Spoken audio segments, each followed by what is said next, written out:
This is Spotlight Ukraine. Welcome.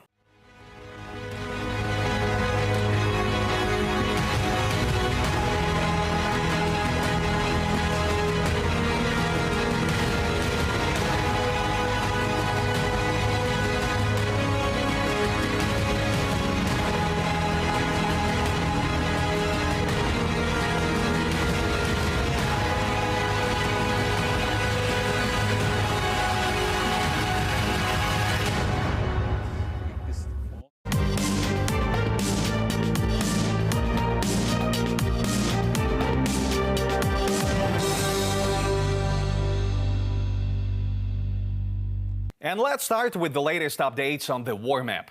The Russians are trying to pass off their successful offensive on the city of Soledar in Donetsk region as a major strategic victory. The occupiers have probably been in control of the city since January 16th, British intelligence reports. Although the invaders themselves reported to have captured Soledar on January 13th.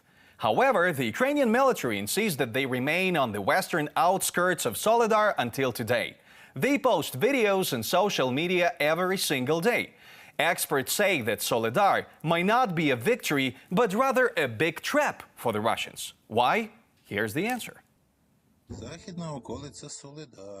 The western outskirts of Soledar. Someone could not sit at home. Someone wanted Ukrainian salt, our land. As our friend says, what do you know about Russian real estate? Here it is. The Ukrainian military continues to destroy enemy positions in Soledar every day, although the occupiers have managed to make significant progress in the city. The situation is difficult for both sides. No matter how much Russian propaganda presents its successes as a brilliant victory, military experts emphasize. Russia's losses during the offensive on the city are estimated at tens of thousands of dead. Even the former Minister of Defense of the so-called Donetsk People's Republic, Igor Girkin, questioned whether the goal was worth the price. If I were a commander, I would not allow people to be killed like this. I would find a way to avoid so many victims in such hopeless attacks. There is progress, but these attacks have no strategic perspective. Then there is the next line of defense, then another one, and so on. Yes, the victory at Soledar is a victory, but was it necessary? According to experts, Soledar could become a real trap for the Russian army, and control of the city does not guarantee the capture of Bakhmut, which is the main target on this section of the front. This would open the way for the invaders to reach Slovyansk and Kramatorsk, but Russian attacks on the outskirts of Bakhmut have not been particularly successful over the past week. We fire at Russian infantry, which is advancing with 5 to 10 people per each group. They gather in certain locations, and then, when they amount up to 30, they start assaulting Ukrainian positions. Our rockets are their main obstacle. According to the American Institute for the Study of War, the occupiers may be preparing for a large-scale offensive in Luhansk region and have been deploying manpower for the Kreminna-Svatove area for several weeks. United States is prepping major military package for Ukraine, including additional artillery, ammunition, and armor, likely Stryker armored combat vehicles. But United States is not expected to set off on American M1 Abrams tanks. Poland, Finland, and 3 other European countries would like to provide Ukraine with German Leopard tanks. Germany itself is ready to give them if United States will send US Abrams to Ukraine. How not to get confused with this tank battle game? Let's speak with our next guest, Viola von Cramon, the member of the European Parliament. Hello and welcome. Hello, good evening. Thanks for having me. So, Poland is ready to go alone and send 14 Leopard tanks to Ukraine even without Germany's permission. Polish Prime Minister Mateusz Morawiecki said that. But Germany claims that they wait for United States to give their Abrams first. So how to find the way out from this dead end? And what are we going to do with this? Well, I think this is now really the time that the German government, especially the Chancellor, is committed to what he has promised, that Germany will do everything that Ukraine can win this war, that Ukraine can succeed. And I think we all know that we are at a very critical point, and it's not time anymore to look for excuses why things cannot be delivered, why things cannot be sent, why Ukraine cannot be provided with a particular technology. It is a good opportunity and an important period. It's an important moment that everyone understands what is on stake. And of course, it is up to Germany finally to release this technology, the Western Leopard tanks, which are crucial for a potential victory in Ukraine. And we all know this. And I think that also people in Berlin, our government, and especially people in the Chancellery know exactly what is on stake. Are you optimistic in the final end of this story? Will we get those tanks? Well, to be honest, if you look around and all your surrounding neighbors are putting pressure on you, the US could, I think, put a lot of more pressure and really single out Germany. I mean, it is up to us to give this permission. Unfortunately, we also have to say that neither the Polish, the Finnish, the Danish, the Spanish, or any other government so far has sent the government a written request. So officially, this is what the Chancellor and his advisors claim. There's no official request. There's nothing in written. So there's nothing what we could, permit or where we could reply to. And that's why it is extremely important that also the Finnish or the Polish or the Danish or any other government who would like to provide their levels to Ukraine, that they send an official request to the German government. So here's the ending of the story. But last week, John Bolton, in an interview for our program Spotlight Ukraine, said that Ukraine is crucially in need of a long-term strategy, a solid plan how to win this war, not a kind of a 2-3 week supply of this and that, of some ammunition or weapons. For instance, Ukraine needs like 300 tanks, long-range missiles in much bigger amounts as quick as possible. So do you think that the West is helping Ukraine army enough right now? No, absolutely right. It's not about the next week. It is about how we're going to set up a supply chain which is sustainable and which would make sure that Ukraine can liberate and reconquer all its territory. And that means there's only at the moment one tank and one technology who could provide this. And this is the Leopard, because in Europe, all over, including Canada and Turkey, Greece and Hungary and Switzerland, we have more than 2,100 tanks.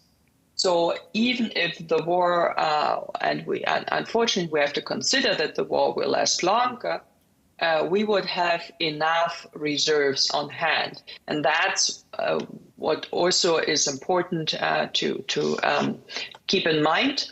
We only would need one maintenance chain and one supply chain, and not like with the Abrams, the Challenger, the French tanks, and so on. So 3, 4, 5 different ones. This is it's too complicated.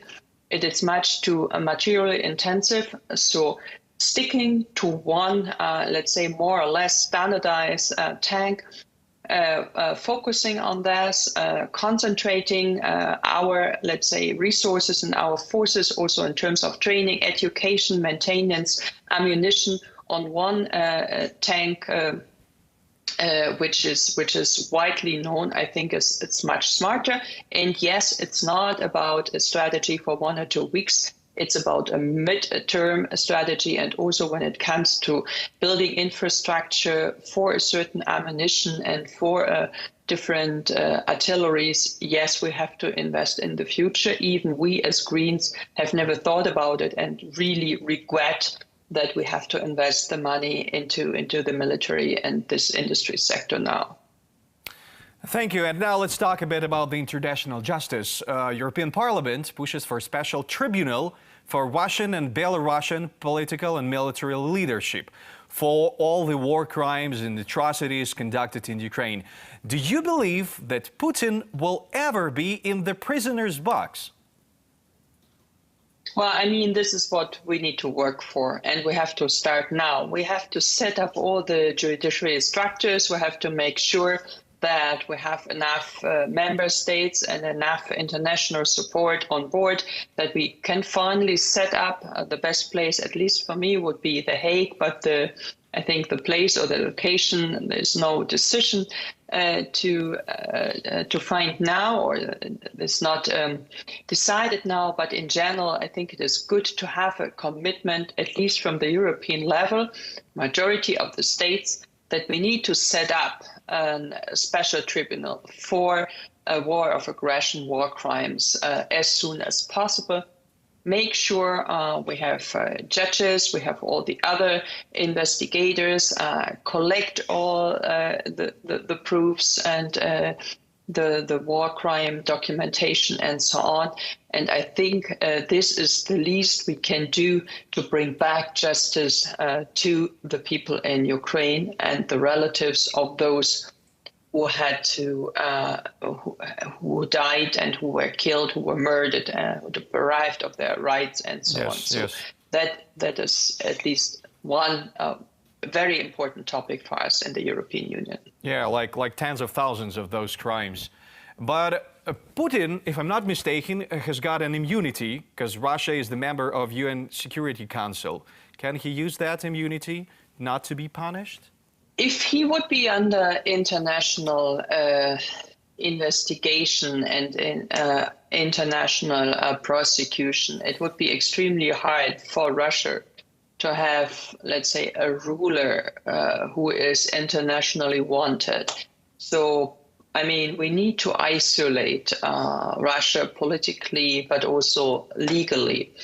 And yes, Milosevic finally also ended up in The Hague. So I really hope that Putin and his cronies and everyone who is responsible for this bloody and terrible war of aggression will find his or her place in The Hague. We all hope for that. German's Chancellor Olaf Scholz admits that the resumption of the economic cooperation with Russia after the end of the war. Doesn't it sound like a bit of a betrayal for Ukraine? Well, absolutely. I don't know whether he has said that recently. I know he said that for Deutsche Welle like a month ago. Well, I know it is a disgrace. I know that many German politicians, especially more from the left and from the Social Democrats, were dreaming of that at the beginning of the war. That's why they were extremely reluctant to support Ukraine with heavy weapons. I thought we are over this phase. I thought the majority had understood that there's no way back to the old ties, to the old business relations, to this special relation with Russia, what we faced when Nord Stream 1 was functioning and was working so well for a big chunk of the German business community. I think everyone understood that we cannot go back to this moment and to the past. So I guess it is better to adapt now to reality and to understand that we need to defeat Russia. We need to make sure that people like Putin and everyone else will be no partner for us in Germany, neither in the European Union. Thank you. Sincere enough. And now let me give you some statistics. Some military experts say that Russia uses in 2-day term as much ammunition as British Army has on stocks at all. So how long can West maintain supporting Ukraine on the current level? Well, I mean, this is really not to decide, but to assess on the military level. I'm, to be honest, not a military expert. But what I know and what I've heard, and to those people I've spoken to, they say that each member state started already building up the capacities. So yes, at the moment, it looks as at one point we might run out of ammunition for a certain system. But I think in that respect, I heard that the storages for different categories of weapons are rather full. On the industry level, sector level, but also on the states, on the army level. So I think that ammunition in general, when we look at Western technology, this does not look bad. So, and as I said, the ministry, the administration, they understood they have to build up new capacities. And what I've heard, they're doing this. Thank you. And the last question. So does the German economy, as the biggest in the European Union and the Europe itself, has got the plan or scenarios what's going to happen with Russia after Ukraine's victory? After Ukraine's victory, what happened to Russia? To Russia, yes. Well, we need to see. I mean, for now, it is important to collect all the traces of war crime. We have to make sure we get these confiscated assets. This should be then used also for a bigger fund for rebuilding, for building up Ukraine. But there's all this legal implication which comes with this concept are not easy, at least what I've heard from the Commission side. So what happened to the Russian economy after a victory of Ukraine? I think this is still a little bit too early to predict. One is clear. What we need to achieve is a Russia which will work and cooperate under international jurisdiction and in a multilateral concept or multilateral structures. Not a country which has this revanche, this imperialism, this dominating habitat or attitude which we see now. And everything else is not acceptable. But for now, I mean, we are amidst of this war, and first we really have to concentrate, to focus on how to support Ukraine as best as possible, that we really diminish the daily losses, the daily casualties on the Ukrainian side, and make sure that Ukraine can rule over its territory and has everything on hand which is needed for that. Thank you so much for the interview and especially for your support of Ukraine. Viola von Cramon, the member of the European Parliament, was the guest of Spotlight Ukraine, and now we continue. And now to the saddest news that has shocked the whole world. More than a dozen residents of an apartment building in Dnipro are still missing. No one knows if they are still alive. Meanwhile, the number of victims of the occupiers' terrible crime continues to grow. Last weekend, Russians hit a 9-story building with a missile. This is the largest terrorist attack in terms of the number of victims since the beginning of the full-scale war. 66-year-old Lyudmila does not remember the moment of the explosion. She lost consciousness and woke up only a few hours later in her almost destroyed apartment. In this footage, a woman from the 9th floor waves a handkerchief to be noticed and rescued. I felt a strong blow at once. I must have lost consciousness because I opened my eyes and was hanging on a small canopy on the 9th floor. I saw that my 2 legs were crushed by a slab. I started to slowly pull out one leg. I managed to do it, but not with the other one. I saw the rescuers coming and thought that if I was alive, they would save me.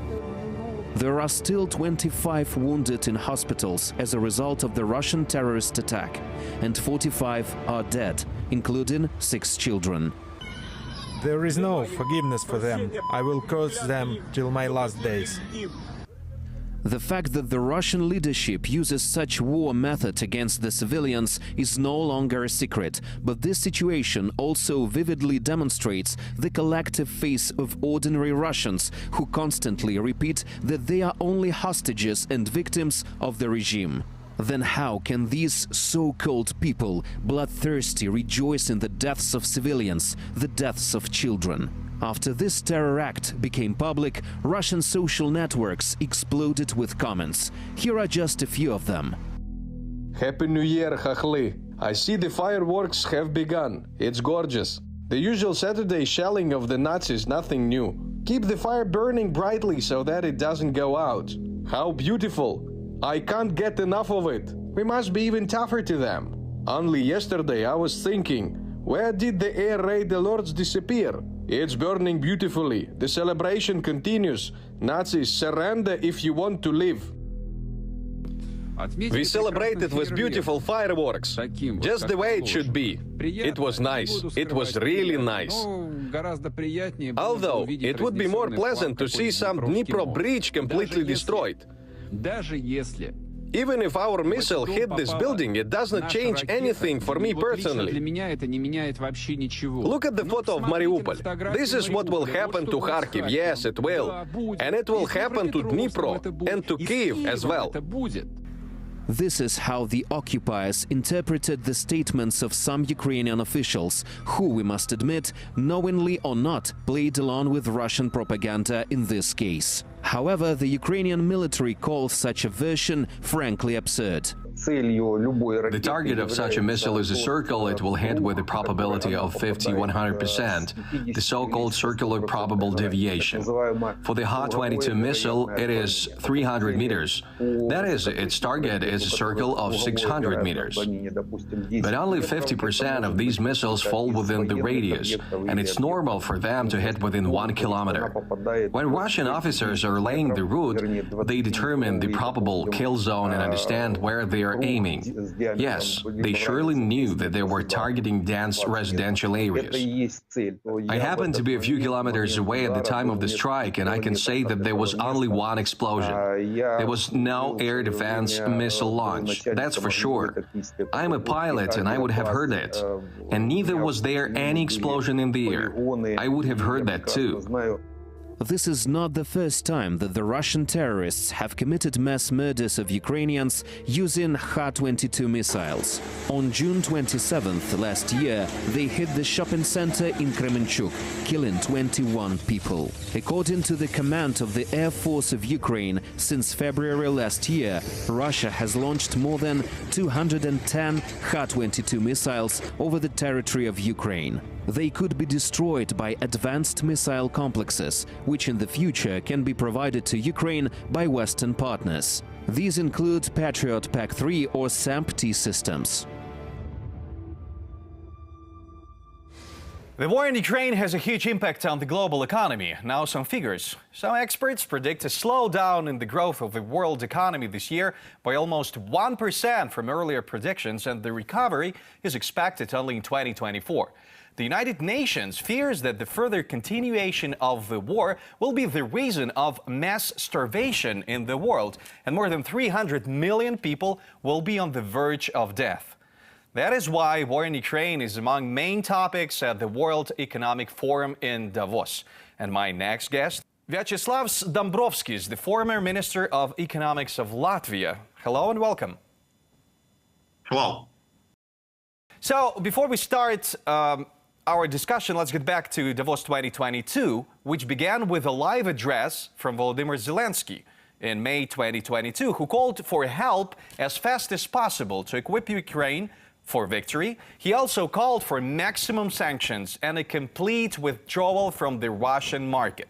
So, what was made during the past year, and what grade would you give to the effectiveness of the forum?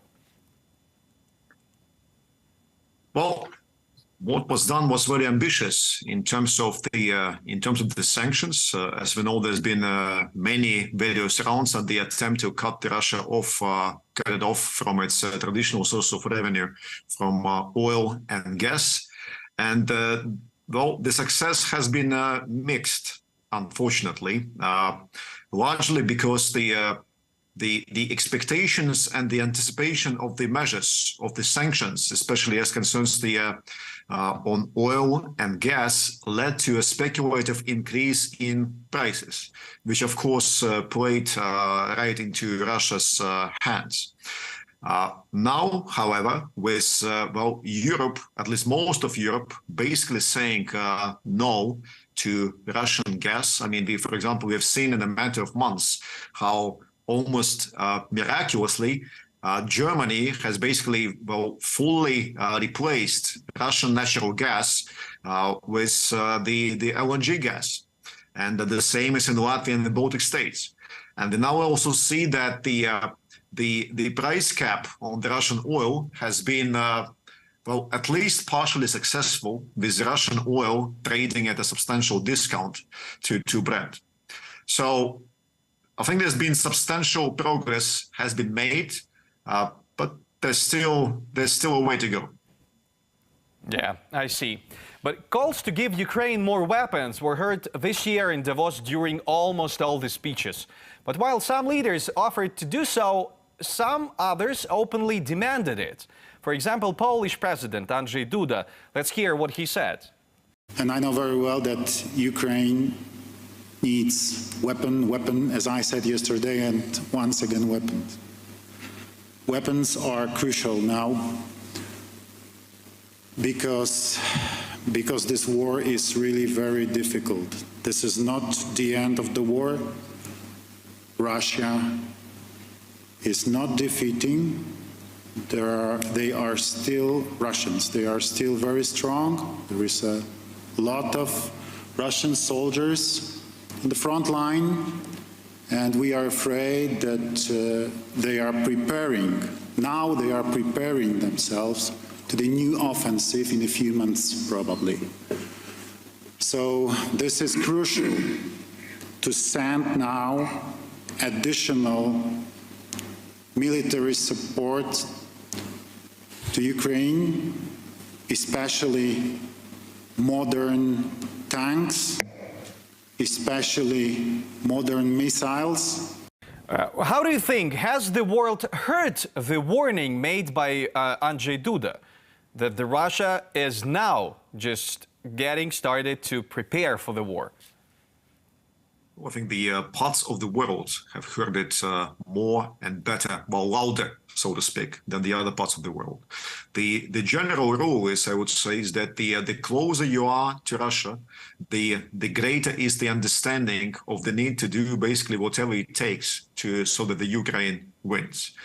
But for example, here in Latvia, we understand it only too well that if Russia were to win in Ukraine, then the madness would not stop there. Then we, Latvia, Estonia, Lithuania, we are next, possibly Poland, that it would just not stop there. But the further you go, also in Europe, the lesser is this understanding, because of course there are costs involved.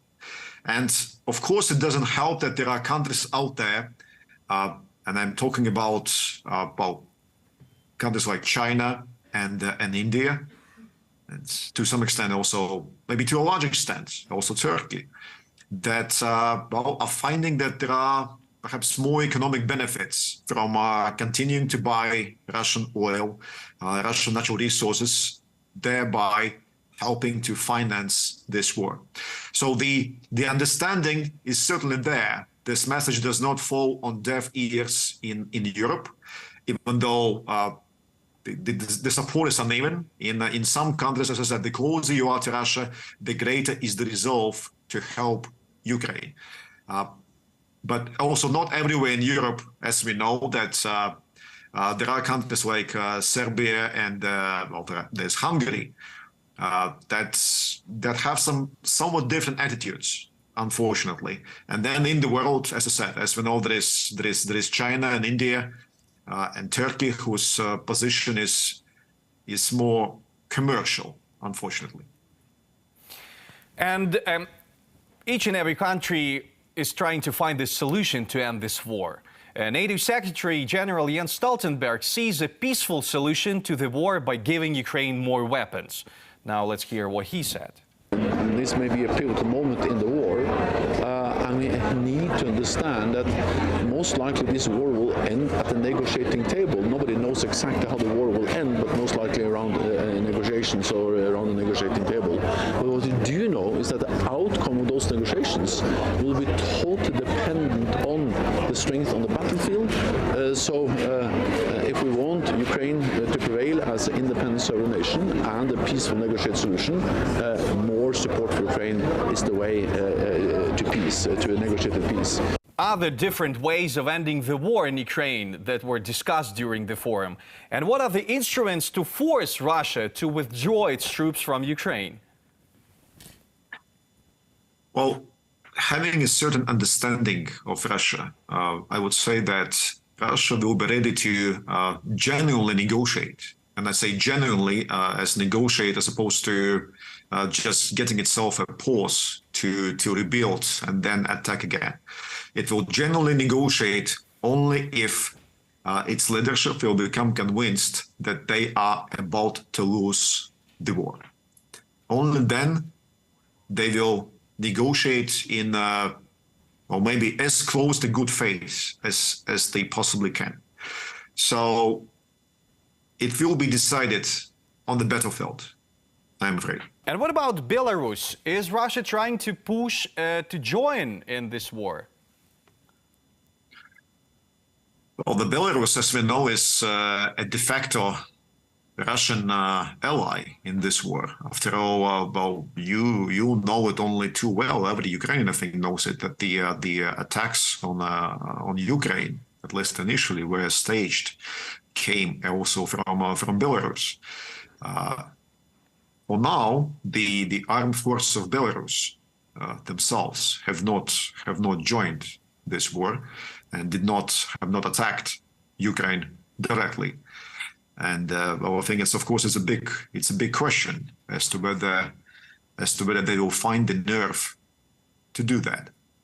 But was Belarus on the agenda of discussions in terms of the economic forum, or is it just an additional country to the Putin's regime? Even if it was not, it was certainly there in the room, standing in the room. Well, certainly everybody understands that the Belarus is a part of the equation. Thank you. So if the war doesn't end this year, 2023, what are the risks for the world's economy? And do the world leaders have the strategy or so-called plan? What are we going to do if the world does not end? Well, it's absolutely clear for everyone, well, for almost a year, that the hike, or even the explosion in energy prices, I mean, it's here. It's probably here to stay for at least another, maybe as long as 2 years. And also the inflation that has been in large part caused by the energy prices and also by the spiraling food prices is also here. And the deterioration in the purchasing power, the fall in the purchasing power, deterioration of the living standards is is a fact that, of course, every European country and not only in Europe have to deal with. But so far it has not broken the resolve to support Ukraine in whatever it takes. And of course, there is, well, the way the market economy works is that it finds the way. Europe said no to, for example, the Russian gas supplies, and it will take some time, 2 years, to build the necessary infrastructure to import the natural gas in the liquefied form, the LNG gas.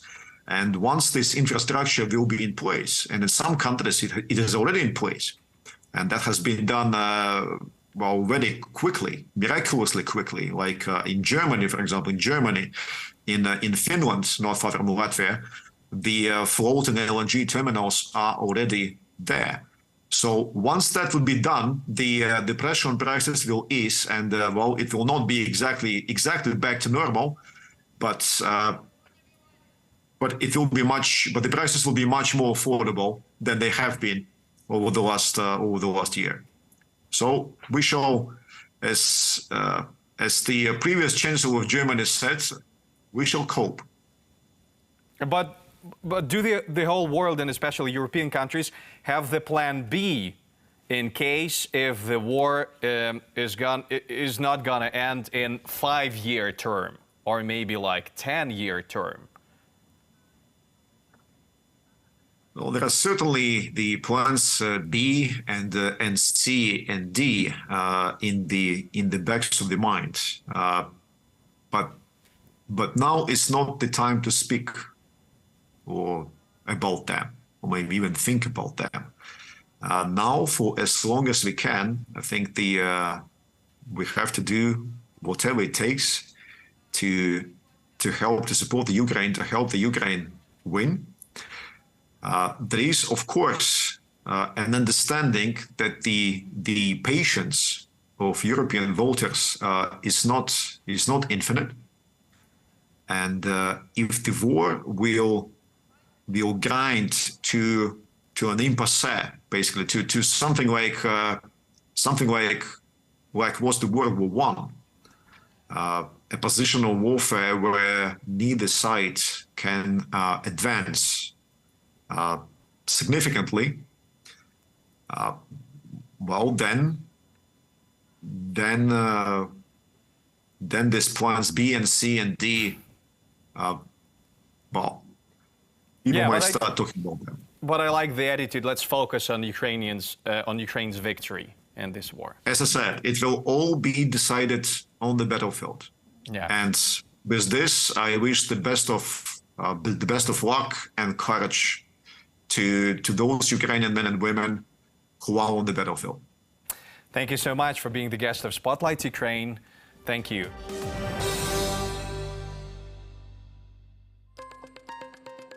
Over 40,000 war crimes Russia has committed in Ukraine since the beginning of the full-scale invasion.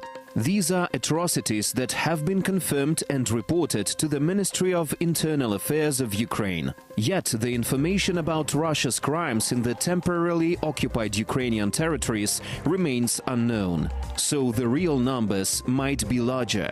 Russia justifies its aggression by means of propaganda.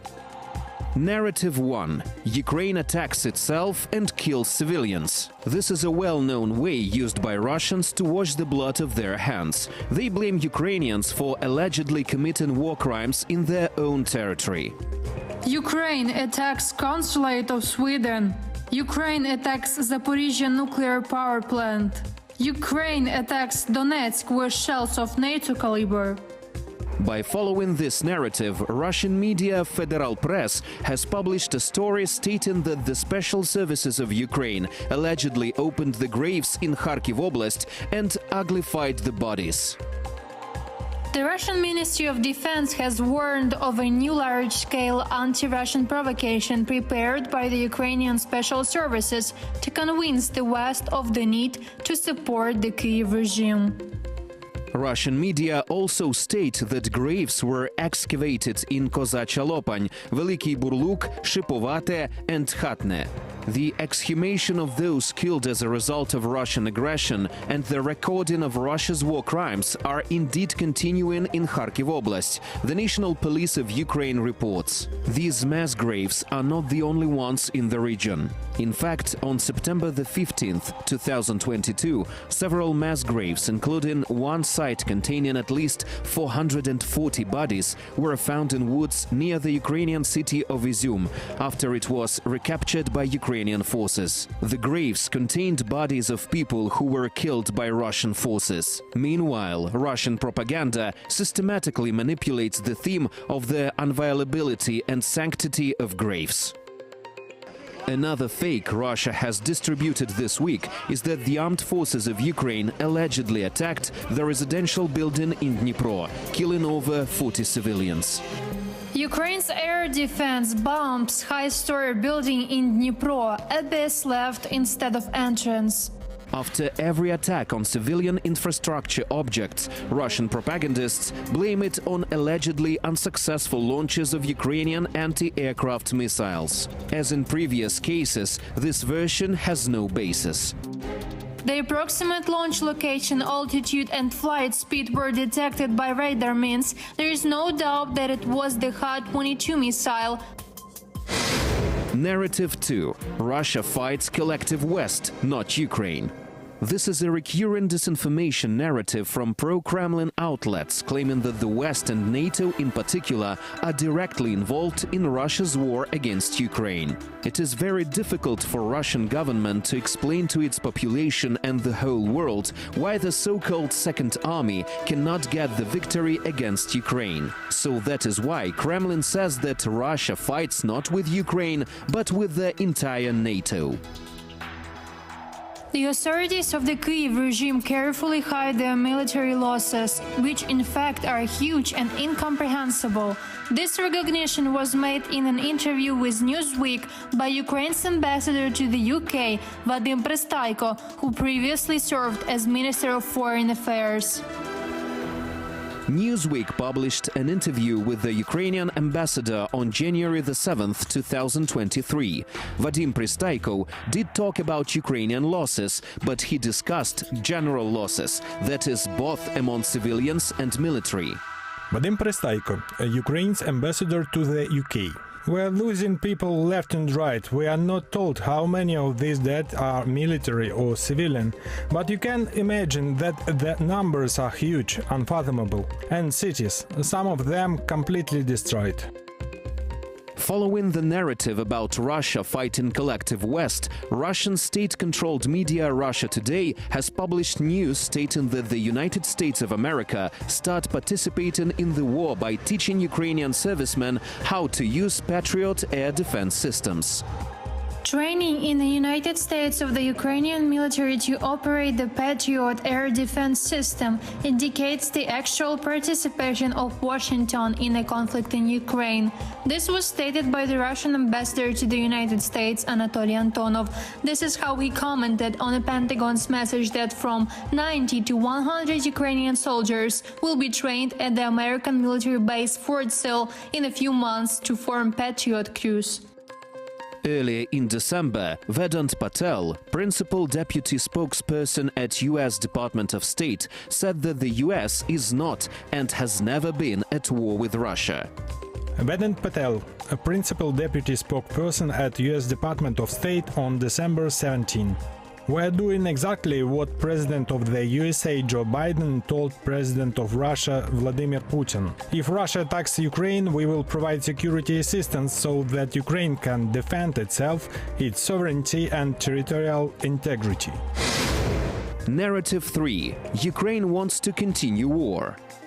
Viktor Medvedchuk, a pro-Russian politician whose daughter's godfather is Russian President Vladimir Putin, wrote an article about the war in Ukraine. Obviously, Medvedchuk blamed the collective West for everything that happened and advocated for taking Russian interests into account.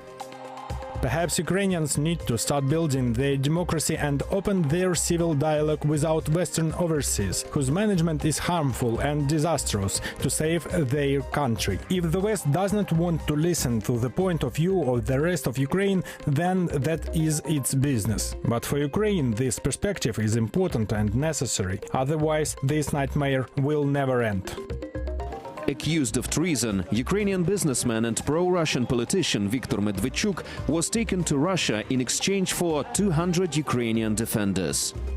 The defeat of the military campaign forces the Kremlin to once again try to shake Ukraine from the inside. And the former Ukrainian People's Deputy, freed on Putin's personal instructions, is like no other suitable for this informational attack on the consciousness of Russians and Ukrainians who still trust Russian information sources. After all, the Kremlin did not abandon its plans to establish a pro-Russian government in Kyiv with the participation or under the leadership of Medvedchuk. Well, we don't have any papers in the studio because Ukraine is one of the most digitalized countries in the world. Moreover, the Ukrainian experience of a digital state in a smartphone is gaining popularity in the world. One of the most digitalized countries, Estonia, is implementing the state application mRiik, created on the basis of the Ukrainian Diia application. It will be tested already in February, and the full launch is planned for the middle of this year. In addition, US Aid stated that the US intends to recommend the Ukrainian Diia as a basis for e-government in other countries. This application was launched in 2020. It allows to save documents, register a business, and receive various government services in your smartphones. And within the wartime reality, Diia app became the most convenient and sometimes the only tool for obtaining government services. So be smart like Ukraine. That was Spotlight Ukraine. Thank you for watching. Like, share, and subscribe on our YouTube channel Espresso. Spotlight Ukraine. More news during the week. Find out there. See you next week. До побачення.